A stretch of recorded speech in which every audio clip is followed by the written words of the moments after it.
All right, chapter 3, we're going to be looking at cells.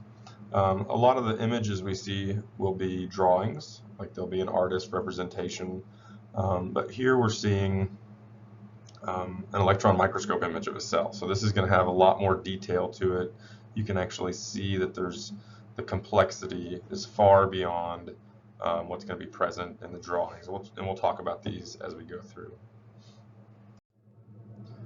So with cells, all life is one of the requirements of life is that it's composed of cells, and this could be single-celled organisms like bacteria and protists.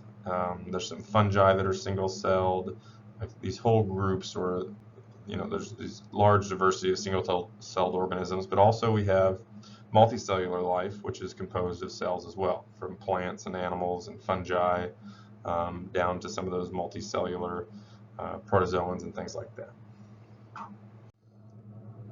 So what is a cell? It's a basic unit of life, right? It's going to have its own metabolism. It's going to perform functions independently, but it's also going to perform functions with other cells around it. So depending on if it's multicellular or single cell, cells also have a method for reproduction. So cells have to be able to reproduce. They have to have their own metabolism. And when we look at complexity of multicellular organisms like ourselves, there's trillions of cells composing a single individual body, right? And there's these levels of organization on this flow chart down here. You see a single cell, and we have multiple cell types. So if we think of a muscle cell, it's going to have a muscle cell can't function without its neighboring cells. It can't function without cartilage and supporting tissues and blood vessels. So we have a single cell, multiple different types of cells working together for a single function would be a tissue. Multiple different types of tissue working together for a similar function would be an organ. Multiple organs working together for a similar function as an organ system. And an organism is composed of multiple organ systems working together as the organism, right? And some organisms are single-celled, so this isn't perfect for all organisms. How long have we known about cells? We've known since the invention of the first microscope, which was around the mid-1600s. They were looking at a piece of cork that you would use in a glass bottle to stop it up. They did a thin cross-section, looked at it under the microscope, and saw that there were all these little chambers, right, like you see down in the bottom right-hand corner. And the Latin word for small room is cellulae, and they just reduced it down to cell. They looked at all different types of plants and animal tissues, and they found out that it's all composed of these little cells, these little chambers. So at that time, they came up with a theory that all living organisms are made up of one or more cells, and that cells arise from pre-existing cells. Before this, we thought life was spontaneously generating, right? They had milk and they had these different meats that would spoil, and as food would, like bread would mold and things like that. They thought life just spontaneously generated on a food source. But what they realized after they invented the microscope was that these were small single-celled organisms that were just spreading through the air. If you put a lid on the milk or if you covered the bread, you were less likely to get these cells landing on it, less likely for your food to spoil as quickly. When we look at cell types, we've got two cell types. One group are called prokaryotes, and these have a prokaryotic cell. And you can think of these as bacteria. There's a few other groups in there, but mainly just bacteria. And these have smaller cells. They don't have a nucleus. They don't have additional cell organelles, which we'll look at later in the chapter. And this is what they think life first looked like when it showed up. And this has been around. We have fossil cells that are about 3.5 billion years old, and they show evidence of life at that age, and they have some preserved specimens. So they have an idea what it looked like at that time, and it looks very similar to the prokaryotes we see today. All right, let's look at structures of the prokaryotic cell. Structures on the left are going to be present in all prokaryotic cells, and they'll in fact be present in all living cells. Structures on the right are going to be optional. So let's start with the left side and go over the plasma membrane. Right? So if you look at the outside of the cell, there's 3 layers. There's a brown layer, a green layer, and a blue layer. The blue layer that's toward the center is the plasma membrane. If you're inside the plasma membrane, you're considered inside the cell. If you're outside the plasma membrane, you're considered exterior to the cell. So there's a couple layers that are exterior to the plasma membrane, and those are considered outside the cell. Again, if you're inside, this is considered the cytoplasm. Right? This is a jelly-like fluid that's inside the cell. This is where the cell's metabolism occurs. This is where the cell is storing nutrients and DNA and all these different things. And that plasma membrane is going to regulate entry and exit from the cytoplasm. And it's also going to have a protective function where it prevents certain chemicals coming in, but it's again going to be responsible for transport. The cytoplasm is again where the metabolism occurs. This is the controlled space that the cell has. If it's in there, it's under control of the cell. If it's outside the cytoplasm, it's not part of the cell. So within the cytoplasm, we see some ribosomes, and these are little structures that are represented by those little purple dots, and these are going to be used in the production of protein. So ribosomes produce protein. Also within the cell, you're going to see DNA, right? So here you don't have a nucleus. Prokaryotes lack a nucleus. So the DNA just free floats inside the cytoplasm. And this is where it's going to store information it's going to store genetic material, which is going to be used for production of protein. Optional structures, we're going to start outside the cell. You can see there's a brown layer and then a green layer. That green layer represents the cell wall, right? And this is going to give the cell some rigidity. It's going to hold the shape of the cell. It's going to prevent absorption of water. It limits the amount of water that the cell can absorb. So it's multiple levels, or it has multiple functions, but they all kind of deal with protection of the cell. Outside that, we have the brown layer, and this is called the capsule. This is going to be a protective coating that helps the bacteria avoid like your immune system. It helps it avoid things that eat bacteria. So the way it does that is it can slough it off. It's like a sock, a loose sock on your foot. If something grabs your foot and you pull away from it, it's going to grab a hold of that sock and pull the sock off, and your foot will be able to go. The same thing can happen with the bacteria. If something grabs a hold of the bacteria, it can slough off the capsule, and the bacteria can still remain free and get away. It can also help with preventing antibiotic absorption. There's certain antibiotics that can't make it through a capsule. So there's also a level of chemical protection it gets from this. Pili, these are little hair-like projections that help the bacteria adhere to other cells as well as to other surfaces. So bacteria can adhere to each other if they want to stay within a colony. A bacteria can adhere to a food source. If it's disease causing, it helps it adhere to your cells and infect those cells. And we also see a flagellum, and a flagellum is used for movement. It's made mainly of protein, and it's able to whip it back and forth in a motion, and that's going to allow the cell to move in its desired direction. When we look at eukaryotic cells, there's some major differences here. These cells are going to be much larger, and you're also going to notice some internal structures, right? You're going to see the presence of a nucleus. You're going to see other cellular organelles, and again, those cells are going to be much larger than prokaryotes. So with the eukaryotes you're familiar with, it would be plants and animals. If it's a large multicellular organism, like most of the life we're familiar with, these are eukaryotes. Again, multicellular, large organisms.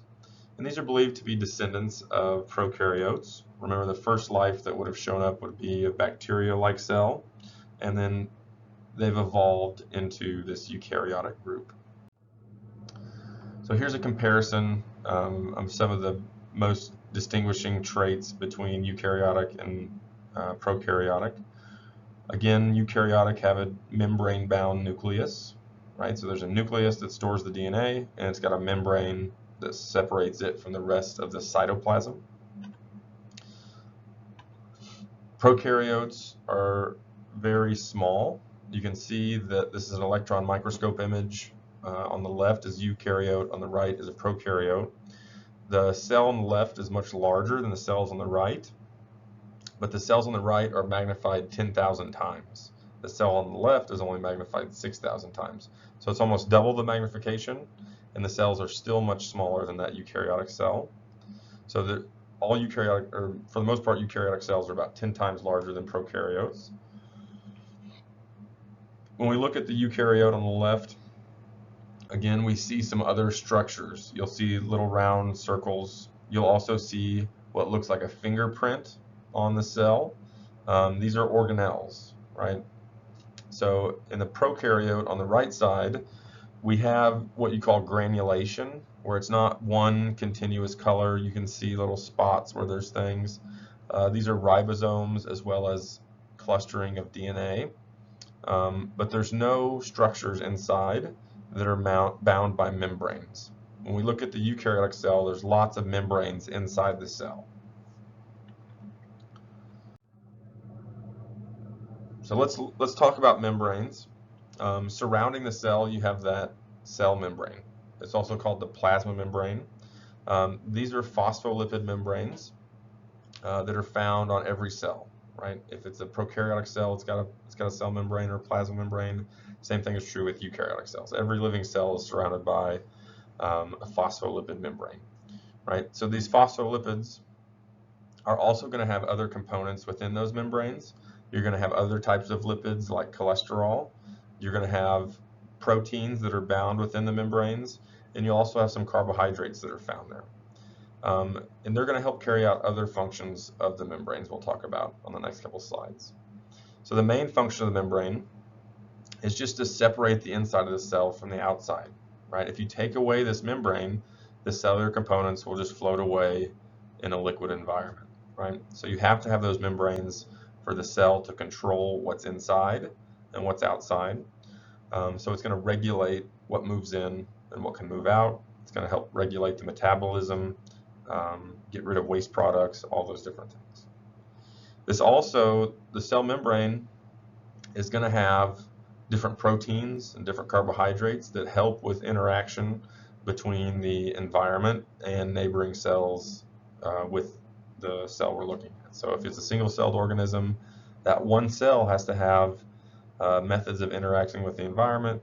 If it's multicellular, you still have to interact with the environment, and you also have to interact with neighboring cells.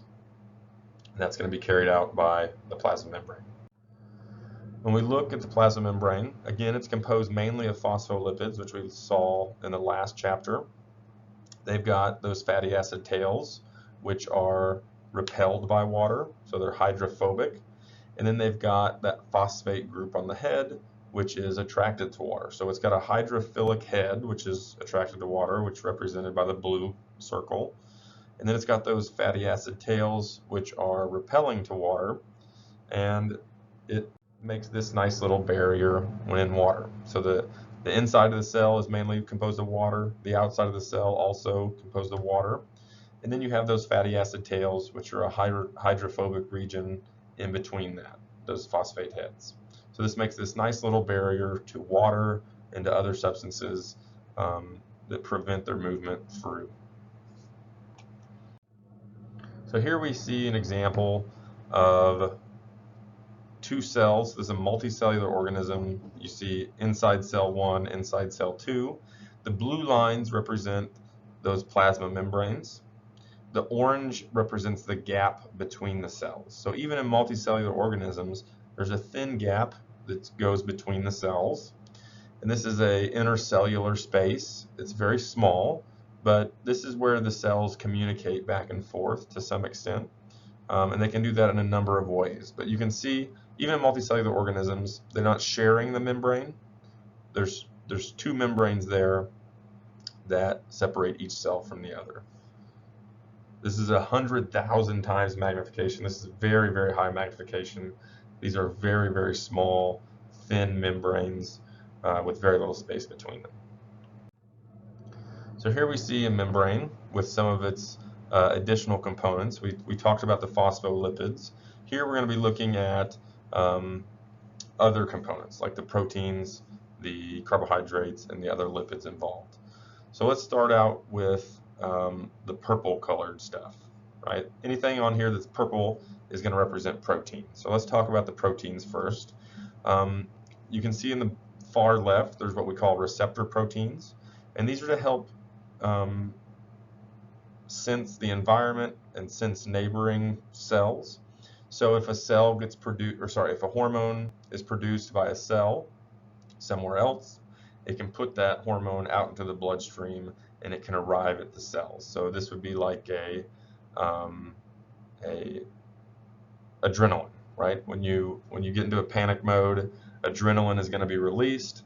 It's going to spread throughout the body. It's going to interact with the muscle cells, and you're going to increase strength, increase response times, and it does this through these receptor proteins. So whenever adrenaline hits these muscle cells and gets into the brain, it causes these specific reactions, and this is how it works. You also have recognition proteins, and these are proteins found in all your cells that help your immune system recognize whether it's you or a bacterial cell. If the appropriate proteins are present, your immune system can recognize the cell as part of the body and it won't attack it. But if it contacts a bacterial cell or a foreign cell, then it'll recognize it and start attacking it, right?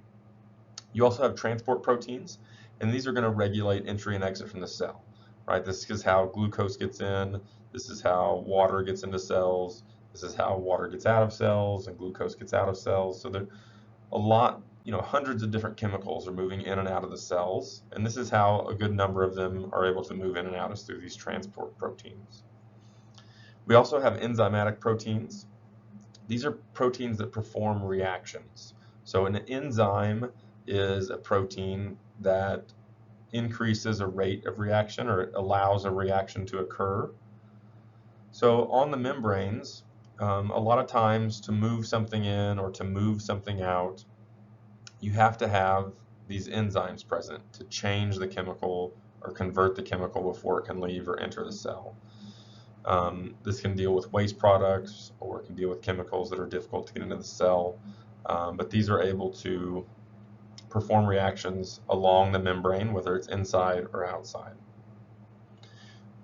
With lipids, the lipids, again, we have phospholipids that are part of the cell, but we also have some sterols, cholesterol, and this is going to add flexibility to the membrane at lower temperatures, so just as in higher temperatures. So as the temperatures get higher and lower, this cholesterol allows to maintain flexibility, right? So that at colder temperatures, your membranes don't start turning solid. They remain fluid and liquid.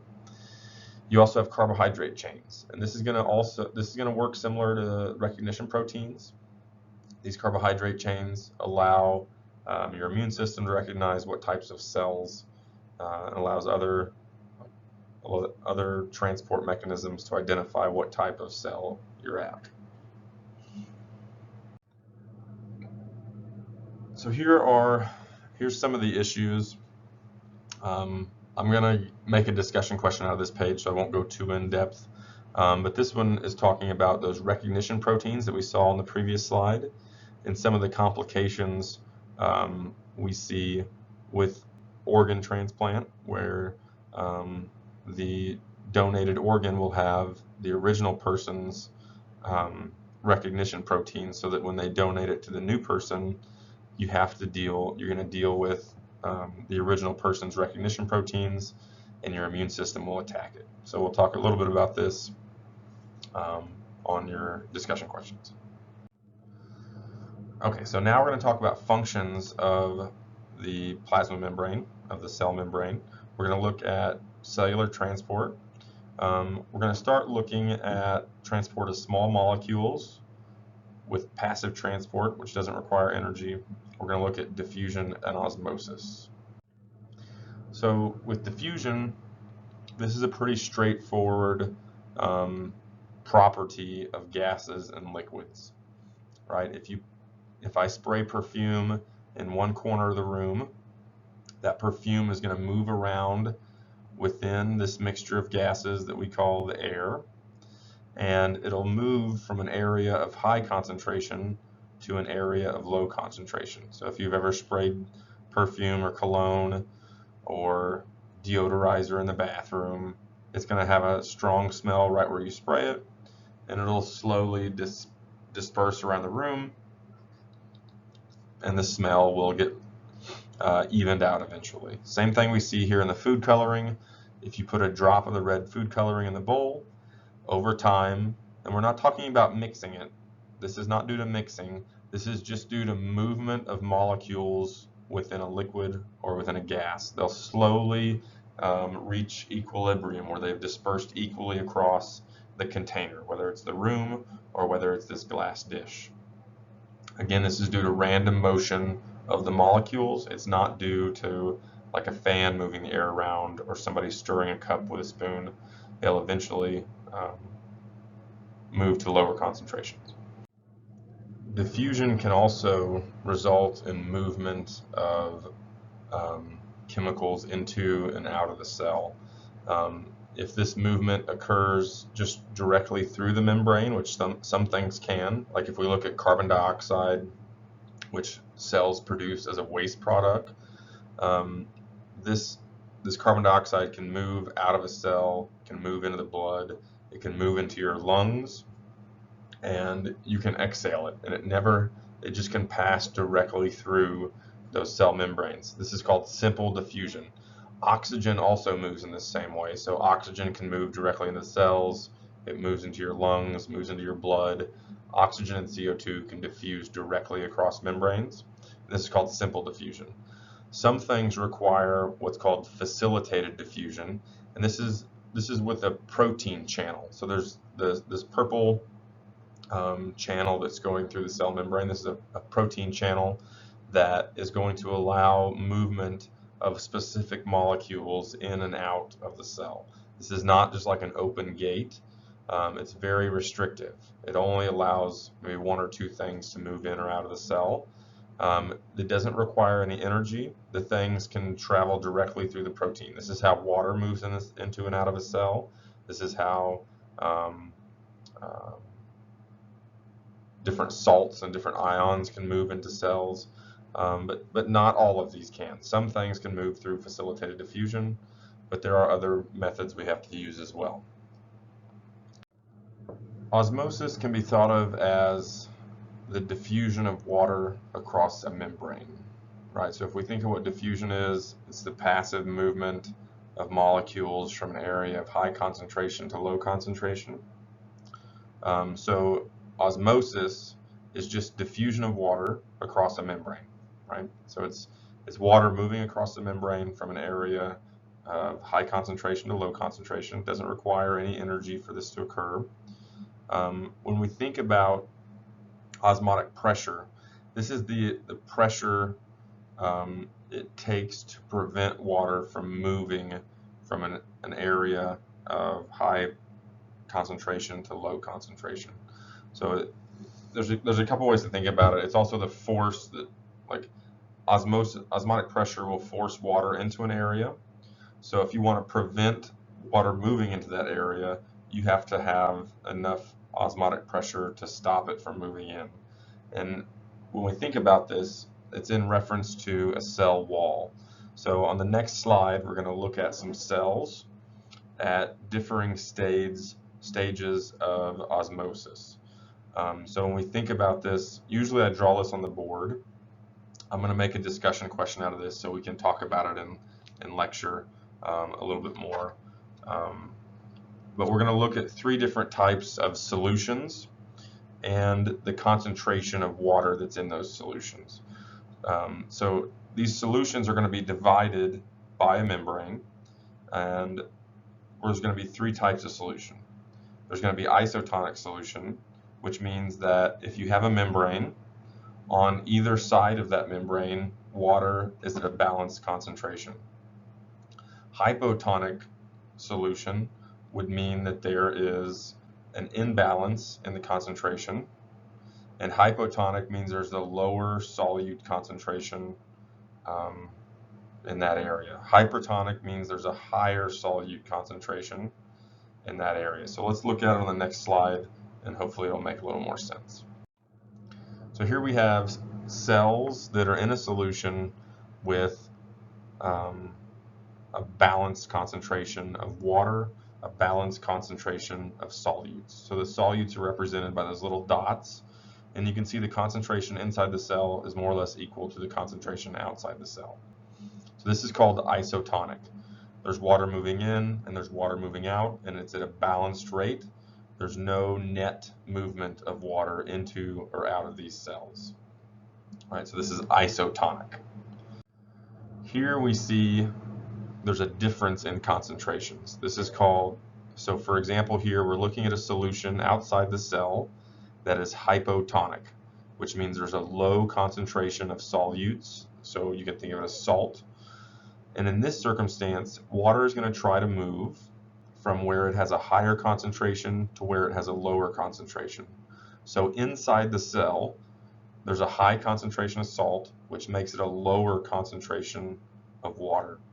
So the water will try to move from the outside, which is higher, to the inside, which is lower. If you're an animal cell, this is bad. If water moves in, it can rupture your cell membranes and kill the cell, right? There was too much osmotic pressure from water moving in, and it ruptured the cell. On the plant cell, that didn't happen. The plant cell has a green barrier, and this is a cell wall. It prevents too much water from moving in. It can handle higher osmotic pressure, and it can resist the movement of water into the cell.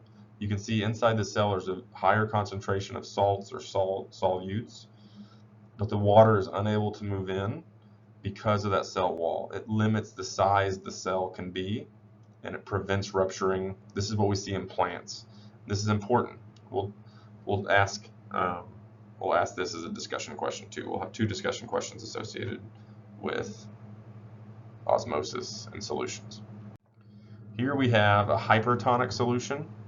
So the concentration of salts outside the cell is higher than inside the cell. So the water is at a higher concentration inside the cell than it is outside the cell. So in this circumstance, water is going to move out of the cell.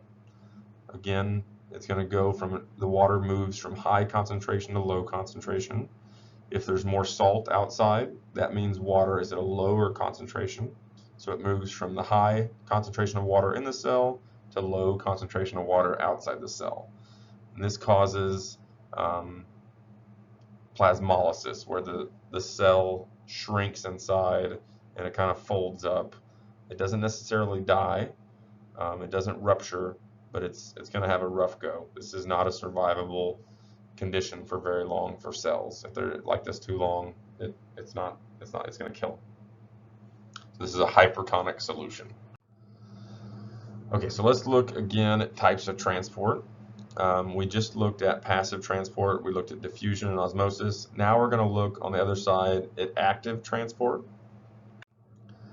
So active transport is going to be movement of molecules, and it can be into or out of the cell, and it's going to require energy, right? So these are generally going to be moving from areas of low concentration to high concentration.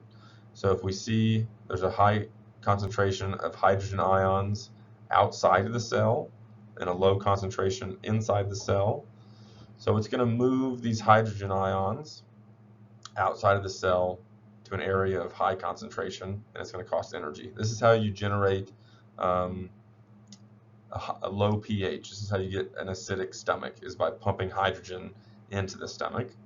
and this is going to cost energy, but it's going to be important for digestion, and it's in the end, this is how you digest a lot of your food. Again, it goes from a low concentration to high concentration. Types of transport, we're going to be looking at large molecules now. We're going to be looking at endocytosis and exocytosis. So endocytosis is going to have a few types, so we'll look at that first. So this is phagocytosis. This is movement of large molecules into the cell, and it's going to engulf these large molecules. So if you look, that thin blue line we're looking at is the plasma membrane, and it's going to kind of invaginate or fold in on itself, and it's going to fold in around the desired molecule that it wants to transport in. And as it folds in, it's going to make a little pocket called a vesicle, right? And this vesicle is just going to move into the cell. It was from a portion of the membrane, and it's going to it can go to a desired location within the cell, or it can just be ruptured within the cell, and you'll get that large molecule moved in. You'll also get some extracellular debris, fluids coming with it. So it's not a really controlled process, but it's a good way to move large particles. Here we see phagocytosis. You can see this can be done for an entire cell. The cell on the right is an amoeba, and it's engulfing a cell on the left. And this is a very large scale process, right? This cell is going to engulf an entire other cell.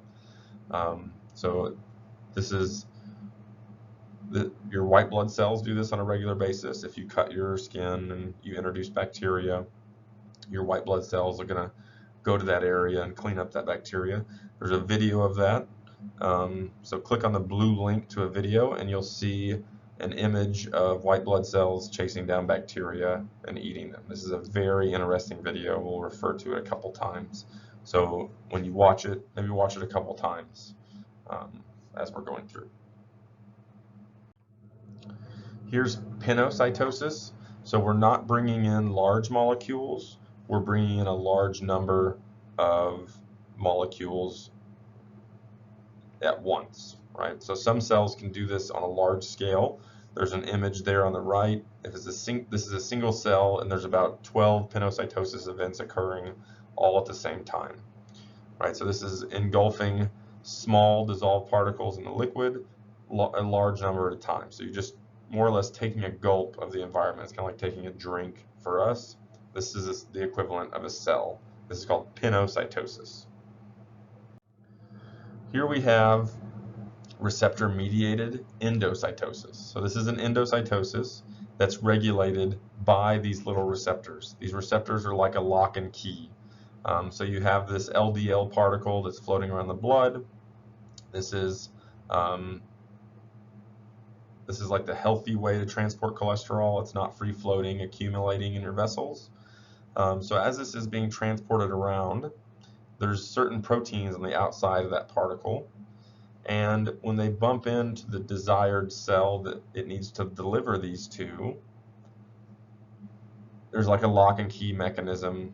The membrane attaches to the proteins and the membrane form a vesicle, and they pull it inside. All right, so I'll have a discussion question associated with this. Make sure and answer that one. It'll take a little bit of thinking, maybe. We'll talk about it in class.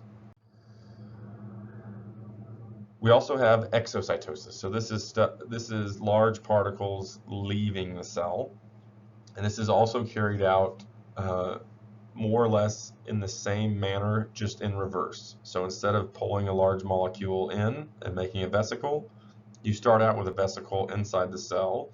The vesicle is going to move to the outer part of the cell. It's going to merge with the plasma membrane, and then it's going to dump its contents outside the body, or outside the cell, not outside the body.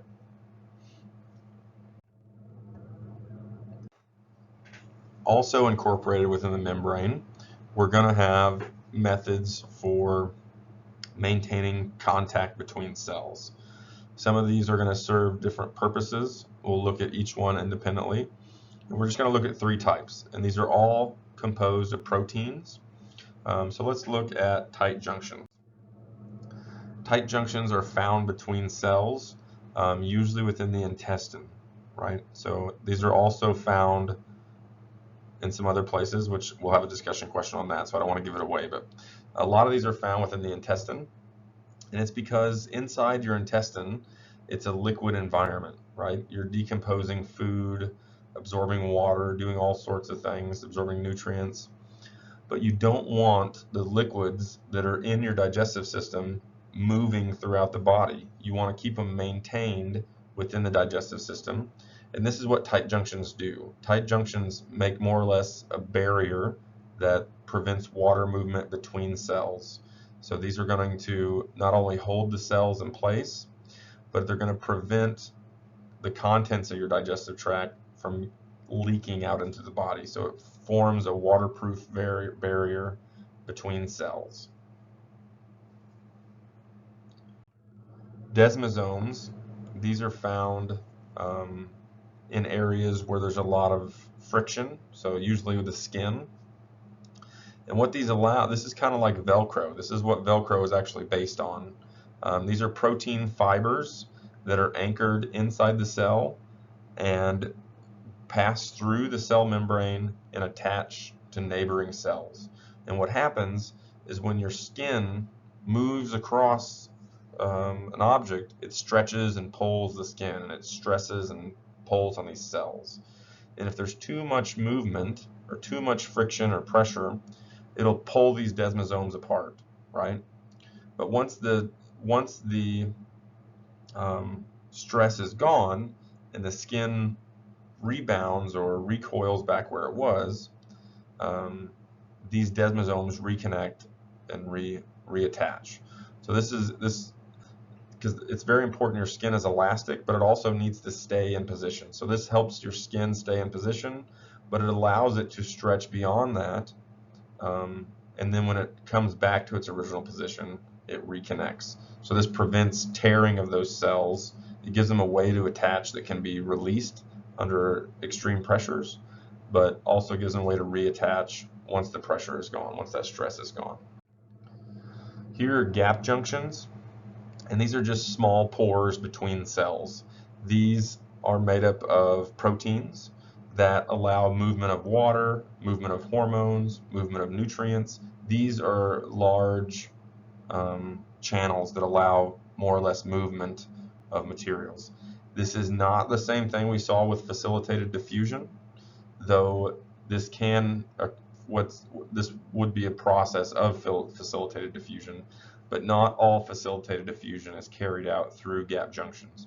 Gap junctions are only found in multicellular organisms to allow movement from resources in one cell to the neighboring cell, right? So this is the process in which this occurs is facilitated diffusion, but not all facilitated diffusion occurs in gap junctions. Let's move on to what we call the cytoskeleton. This is going to be a network of fibers that are going to help this shape or help control the shape of the cell, help with structural rigidity of a cell. This also allows for movement and intracellular traffic flow. So there's a lot of functions this carries out, again, from movement to internal transport within the cell, movement of the cell through the environment, so as well as the shape of the cell. So let's look at a little more closely. You can see these are intermediate filaments. These form like a spider web network across the membrane that prevents, it holds the shape of the cell, but also prevents too much stretching, gives it a little more rigidity, but not like a cell wall would.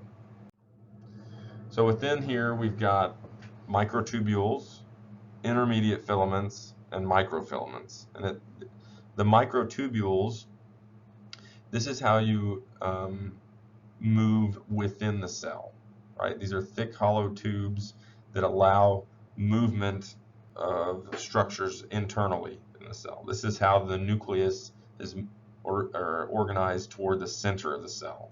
So the center of the cell There's these microtubules that will attach to the nucleus and it'll hold it central within the cell. There's also other structures that have to be able to move around the cell. There's also going to be, when it's time for a cell to divide into two, this is going to be how portions of the cell move to opposite sides before the cell divides. In the picture below, microtubules are shown in green, and you can see they're shown throughout the cell. In the same cell, they used a different stain, they used a different color light, and now we see the blue. These represent intermediate filaments, and these are this is what's going to give the cell a lot of rigidity. This is what we saw on the previous slide that was scattered throughout the membrane, kind of like a network of spider webs holding the structure and the shape of the cell. It's supporting that membrane, right? So again, the blue, it shows it's found throughout the cell. Then we see on the far right, we see the red. This represents a network of microfilaments. And this is used for movement. Microfilaments operate similar to how your muscles do. They can contract and elongate, and this is going to allow the cell to have movements. If you watch the video of the white blood cell, there's like a contortion and the cell bends. So this is how the cell accomplishes that task. These microtubules allow flexing of the cell to turn right or turn left. This is also going to help with cell division, where the cell can constrict and divide into two. Right? Microtubules can also be used for large movements. If we look at the sperm cells on the right, the flagella are composed mainly of microtubules. So it's not just microfilaments that are responsible for movement. Microtubules also play a role in that. The cilia on the left, these are little extensions of the plasma membrane that can be used to help move debris across. These are found within the lungs, and they help clear out debris. They have this beating pattern, and it's carried out again by microtubules. It helps remove debris from the lungs, whereas with the sperm, it helps movement of the cell. All right, now we're going to get into some of the specialized organelles that are found within the cell. And there's a couple theories on how these occurred. One of the theories is called endosymbiosis, and this is where you had cells that lived in close relationship with each other, right? They had a symbiotic relationship, which means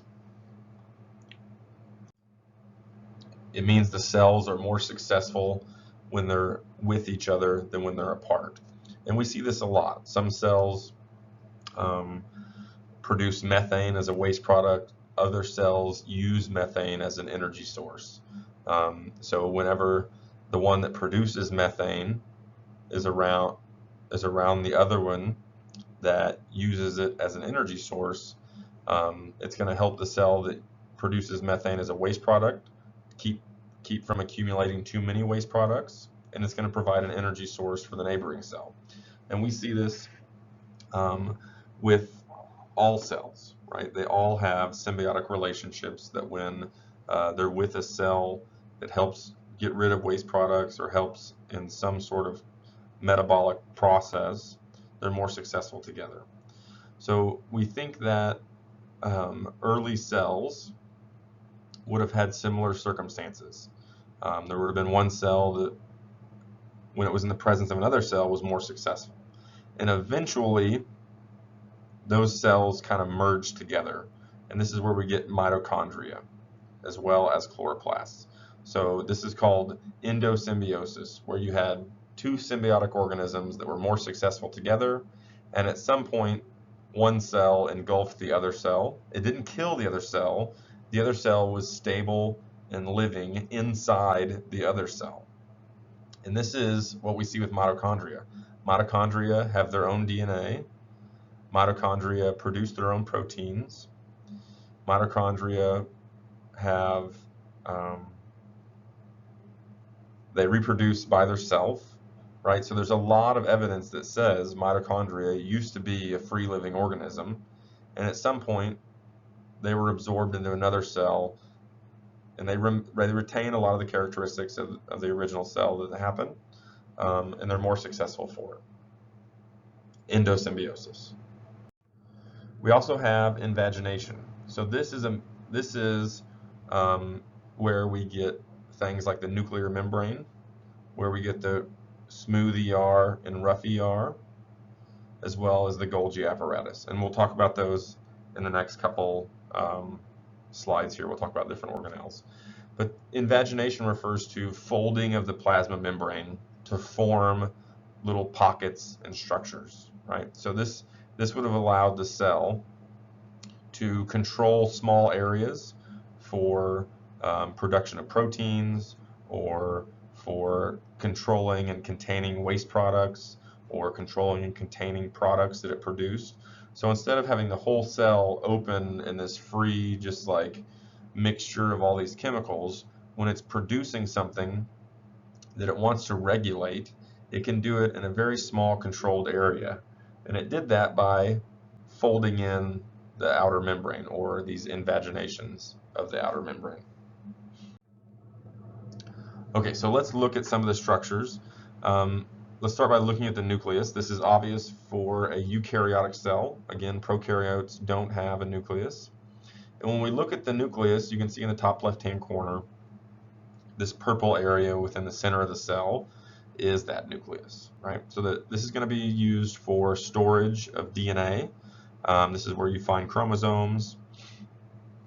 This is you've probably heard of this as the control center of the cell, and that's because it holds the genetic information, which is going to regulate function of that cell, regulate protein production.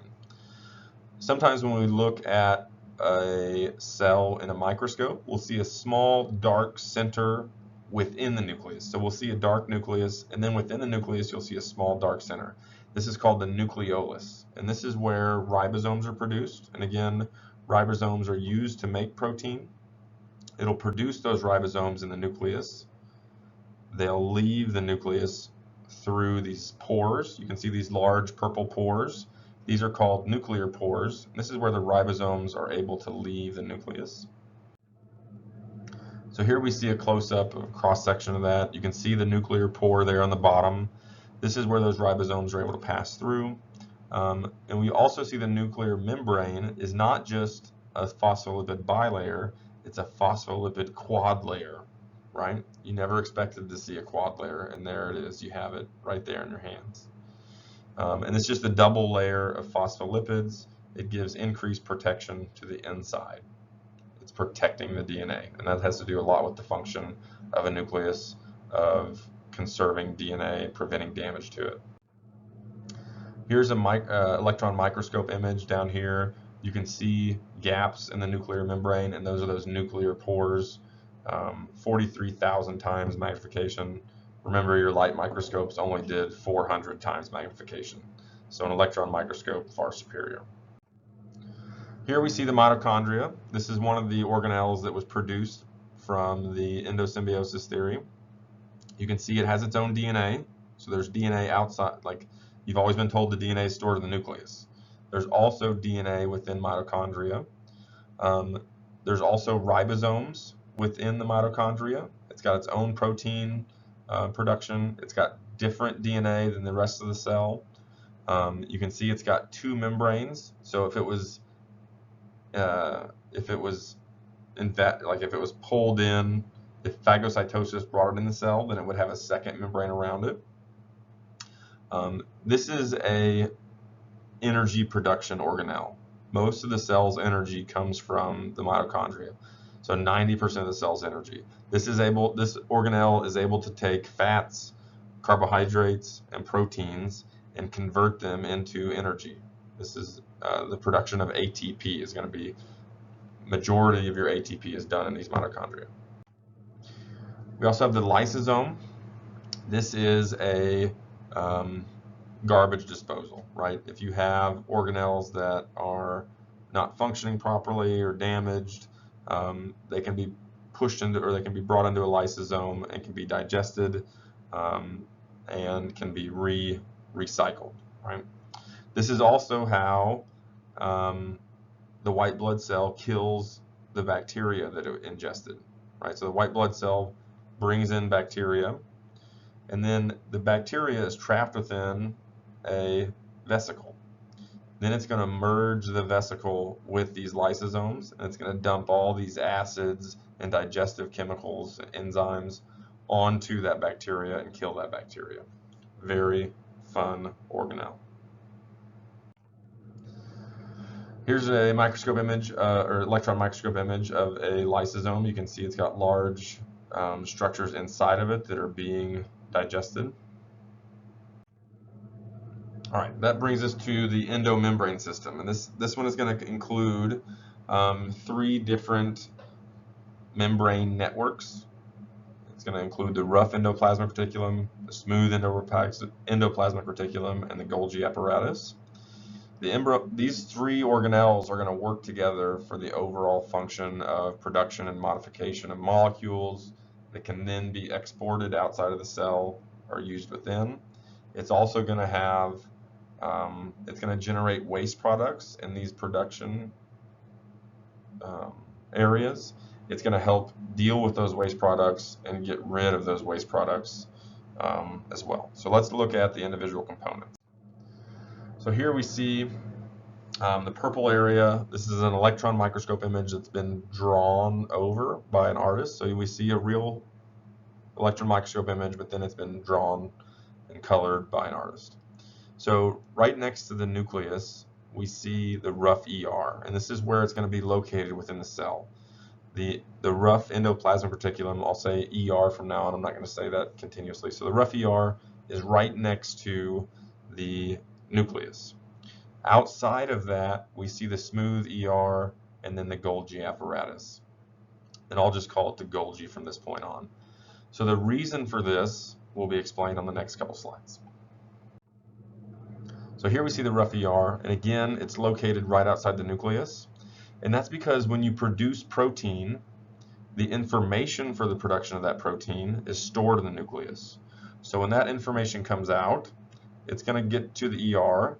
Sorry, it's going to get to the rough ER. And if you notice, the rough ER is covered in these little dots. And these little dots are ribosomes. So the ribosomes are producing protein.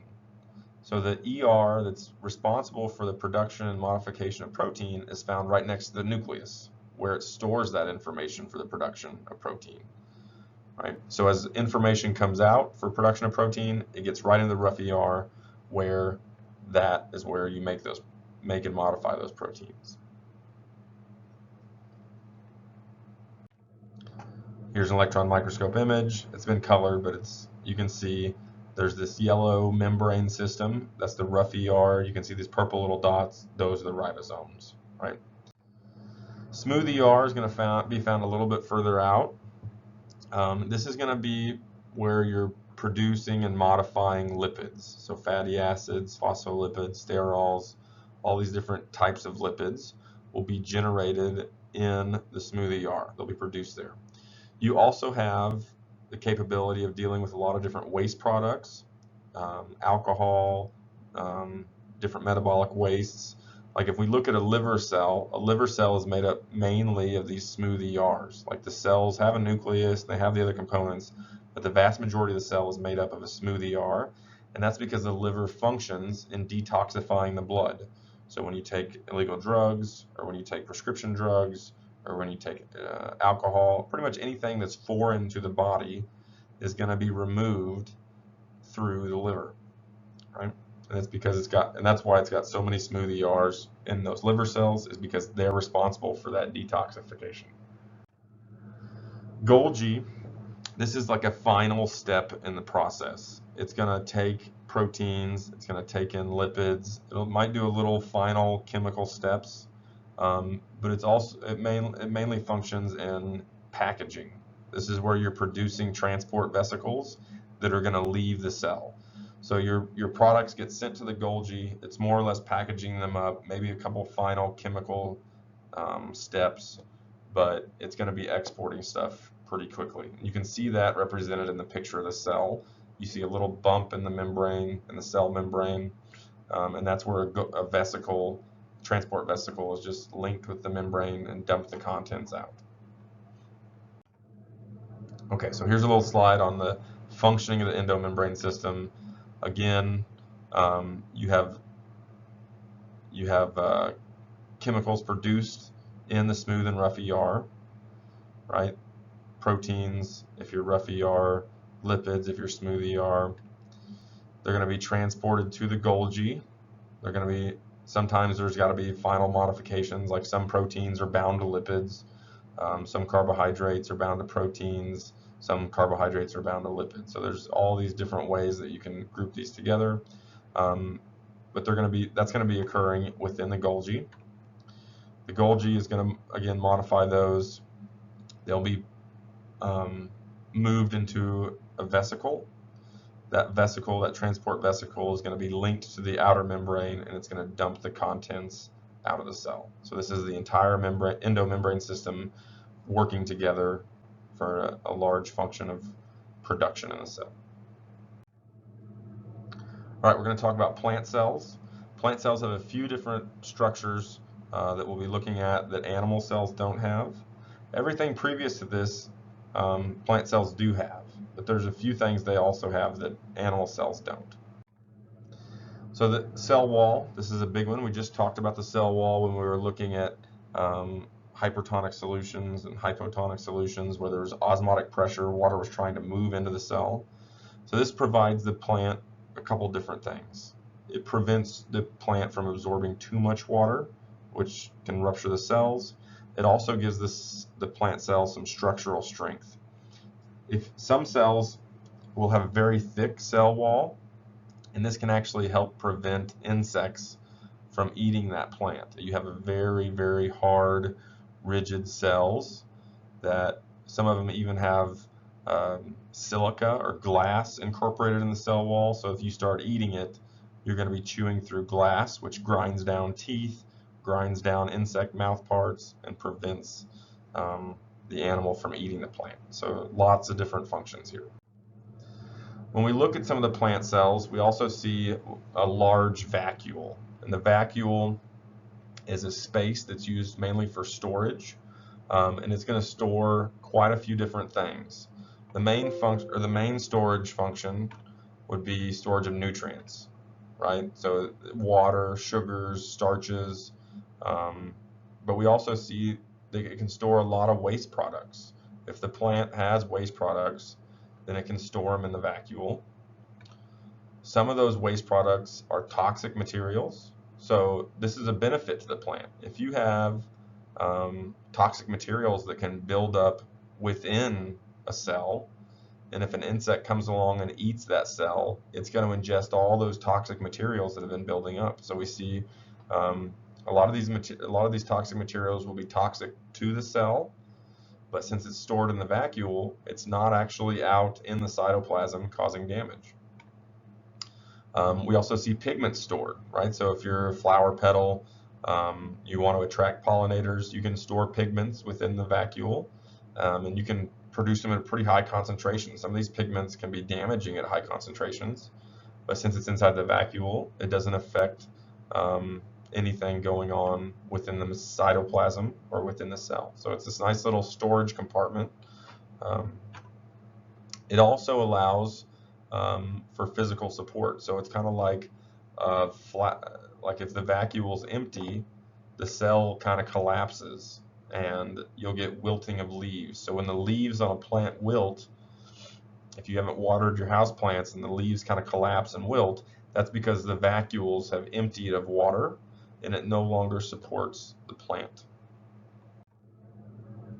Within plant cells, we also see chloroplasts, and we saw this in lab, and if you haven't seen it in lab yet, you'll see it this week in lab. These are the photosynthetic organelles within the plant, right? These are also generated from endosymbiosis, just like the mitochondria. And if you look, they have their own bacteria, or sorry, they have not bacteria. They have their own DNA. They also have their own ribosomes. They produce their own proteins. They divide and make more chloroplasts. One chloroplast divides into two chloroplasts. This is reproduction very similar to how a bacteria reproduces. Within the chloroplast, there's a couple areas. There's what we call the thylakoid. These are little stacks, almost like pancakes, where chlorophyll is found. So this is where light is absorbed and converted into energy. The area around the thylakoids is called the stroma, and this is just like a liquid environment where part of photosynthesis is occurring as well. So here's just a study slide. You can pause it at the end, and you can see all the different structures. This is probably a good study slide if you're looking and you want to make sure you know all the different structures and their functions. You can just go through this slide here, and it's going to have everything we've looked at. Maybe hit the cytoskeleton slide a little closer for some of the details, but you should have a good idea here.